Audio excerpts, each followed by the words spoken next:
Mawande from the Sunday Times. Mr. Malema, you say a lot on this situation, and there's a new event that is also of public discord at the moment. There's alleged arrest of the Gupta family in Dubai. What is your take on that and the timing thereof? And then secondly, what is your general opinion on current issues of importance to the ordinary man on the street, the rising cost of living, the petrol price, the prices of food, and just everything else that is happening that affects ordinary people on the ground? Thank you. Number two. Samkele Masego from the SABC. Mr. Malema, just a quick one on the issue, particularly pertaining to the Namibian president. On an international aspect, what is the EFF prepared to do in order to have the Namibian president in accounting as well for the alleged collusion with the president of the republic and kidnapping and torturing these particular individuals who broke into the president's farm? And then lastly, we saw those individuals opening a mattress in that particular bedroom. Were those dollars hidden in that particular mattress? Does the video go further to show these two individuals who broke into this farm carrying out these large amounts of money? Then lastly, will you be approaching other political parties within parliament to seek a vote of no confidence against the president, particularly knowing that if he did not declare these large amounts to the South African Revenue Services and the Reserve Bank, that is in essence money laundering and racketeering and borders on illicit money flows? Thank you. Thank you very much, President. Thank you very much, spokesperson. It's becoming haughty. That's okay. So I'm recovering from a flu. That's why I'm trying to keep warm. The Sunday Times does not have a question. And it doesn't have a question for a reason, because they've become a new age. We want to warn Sunday Times that if they continue in a manner they're continuing, we are going to treat them the same way we treated the new age. It has given itself exclusive rights to protect Ramaphosa and Ramaphosa's crimes. And it comes as no shock that the Sunday Times does not have a question. So we know for a fact that the owners of Sunday Times bought SAA for 57 rand. And when a president can sell you a state-owned airline for 57 rand, you will do everything in your power to defend the president. We want to call upon the people of South Africa to read Sunday Times with a conscious mind, because Sunday Times is not innocent. It's factionally and politically driven. And they must continue to do that like the New Age did. They will have themselves to blame and no one else. When a paper takes a deliberate decision to become a faction. The question on the high price of food, the question on Guptas, it's a deliberate question to divert us from this matter we're speaking about.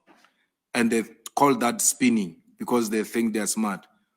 When we came here, we knew Sunday Times is going to ask unrelated questions. Why? Because they have to write something about this press conference. So they ask unrelated questions so that they cover a press conference, not for what the press conference is about, but for something else as their attempt of suppressing the story. So we see you and we have observed your reporting style and we have observed your coverage. It's just a matter of time. We'll make a pronouncement on where we stand with the Sunday Times. Before I answer the question of Guptas, which I'm not going to answer, give me a picture of the Guptas in prison first. Then I'll answer that question. Because the possibility is that this story might be used as a diversion. I'm told the National Prosecuting Authority says it doesn't know this.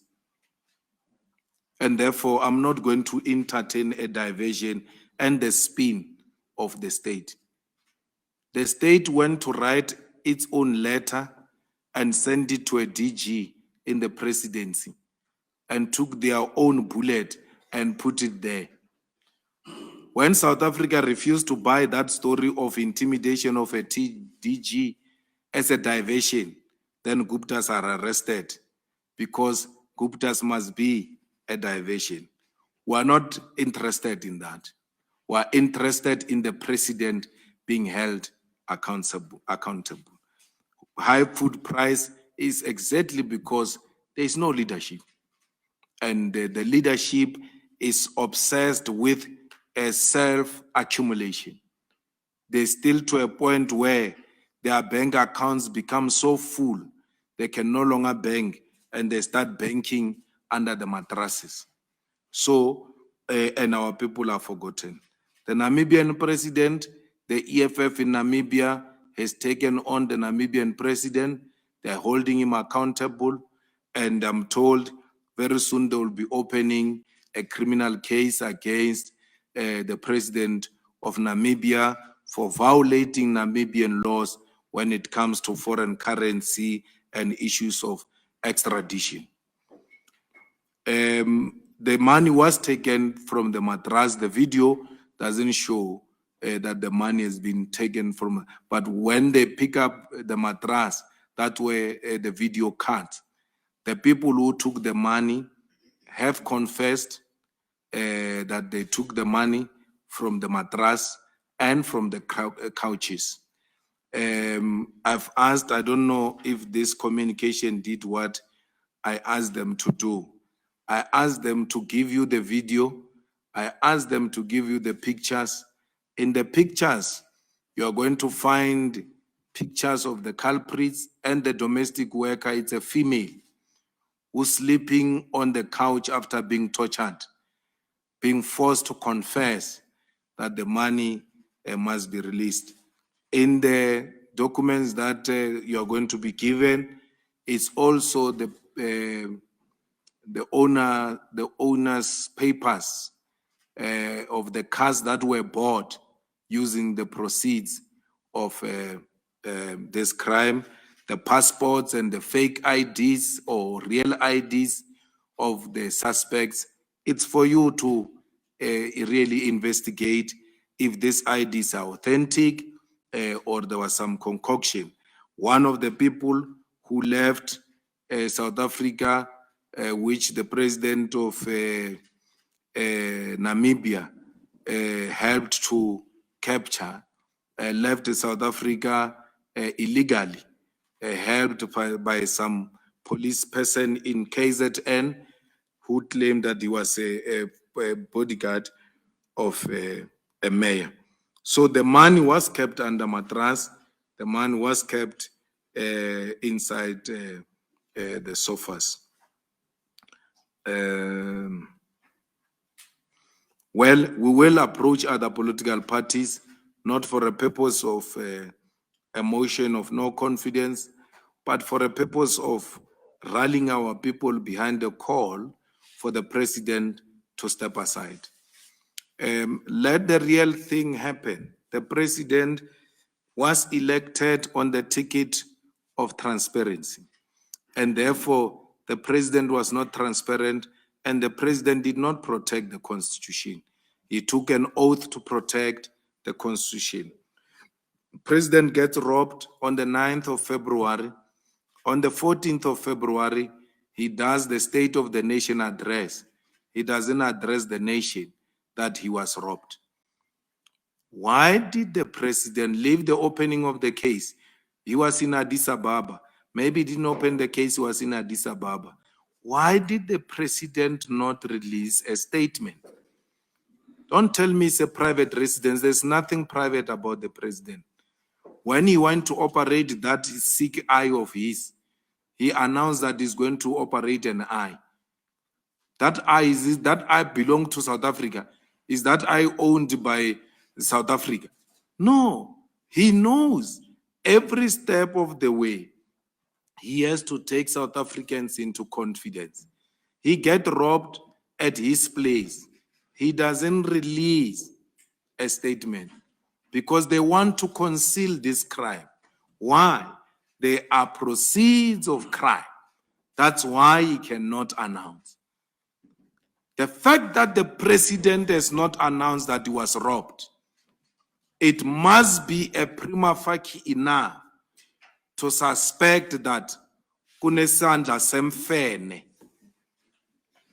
There's something going on there, and we need to get to the bottom of that. I wish to warn the president. I don't speak to the president. I don't even attend his meetings.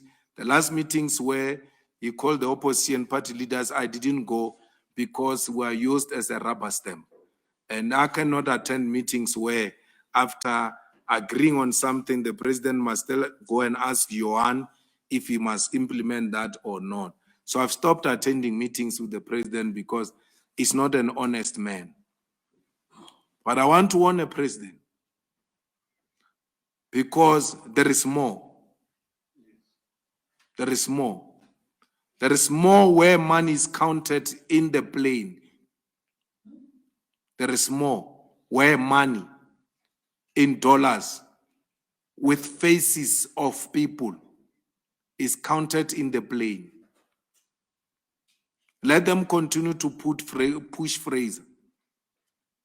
There's more that these people have been doing in this country, bringing money illegally, engaged in money laundering, in illicit financial flows without being held accountable. There is no bodyguard in South Africa who can enter the house of the president and interrogate people inside the house of the president. Bodyguards end at the door. If you have observed, all of them, when you go and interview VIPs with bodyguards, you'll find bodyguards, all of them seated outside. They never enter the house. They do so per invitation of the principal. There's no way a bodyguard can abduct and then torture people inside the house of the president without the permission of the president.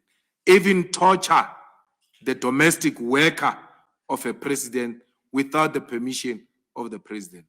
That domestic worker, by the way, was fired. Out of fear, she has been rehired and reassigned a different assignment. To show Ramaphosa is heartless. That time he was retrenching people in his farms, that COVID has dealt him much, he doesn't have money, and therefore he has to downsize and reduce the staff. That's a man who's got millions, if not billions, in his house, not in a bank, in his house. Still, he releases workers to go and die in hunger when he can afford to look after those workers. It will never be an excuse, because when Thandi Modise said, I was not there, I am in Cape Town, I left someone to look after the pigs. Thandi Modise was charged, yes, and arrested for violating animal rights. She was not there.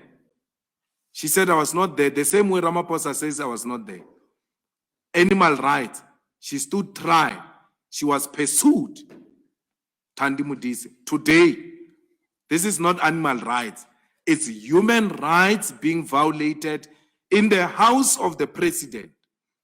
And we've got analysts who say, no, the president didn't do anything wrong. When a speaker was charged not being there and animal rights were violated in his in her farm. Today, human rights are violated in the farm of the president through the instruction of the president. There's nothing wrong that the president has done. There is this retired constitutional judge, Yakub. That guy, God hasn't punished him enough. That guy, God must punish him enough to the grave. He must just suffer all his life. We don't deserve such a person amongst us. Because you have the whole constitutional court judge so prepared to defend crime in the name of Ramaphosa. Because Yakub is perhaps a beneficiary of the banking system of white monopoly capital.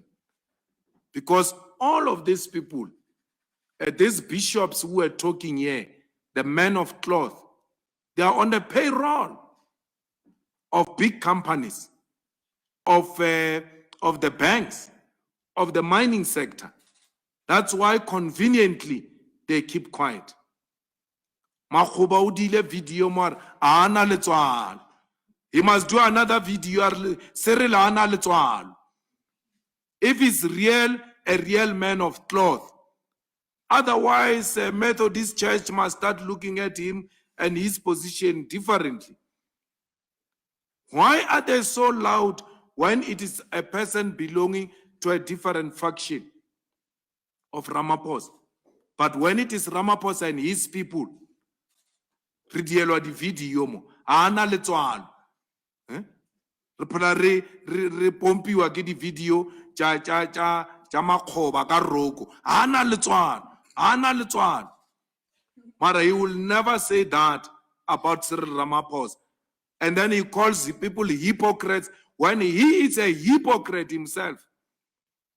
Why is Makgoba quiet? A woman has been tortured. A woman has been harassed by men who are well trained, torturing her to confess that she knows about the stealing of the money. But Makgoba and them are quiet. Outer and all of them are quiet. The so-called corruption pastors, all of them have nothing to say. Zweli Mkhize resigned without being charged. Why? The allegations were serious. He resigned without being charged. Why is Cyril Ramaphosa not stepping aside? Because the allegations are serious. Why is Zweli Mkhize being treated differently from Cyril Ramaphosa? Is it because he doesn't belong to Cyril Ramaphosa's faction? Is it because he's a threat that he may stand as a president of the country? This country must start taking itself serious and treat everybody equally. Otherwise, Makgoba, Mpumlwane, Frank Chikane, Kasak, Outer, Freedom Under Law, and the rest of them, they are not worth being listened to. If they want to be listened to, they must treat everybody the same. We do not rule a possibility of a shutdown to demand that the president must step aside. We don't want the president to address the budget on Thursday. The budget must be addressed by the deputy president because the president must be at the police station explaining himself. Parliament is not a place of criminals.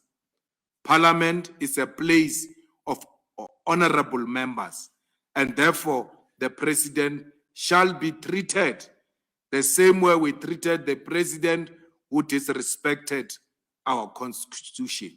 Ziyakhala manje.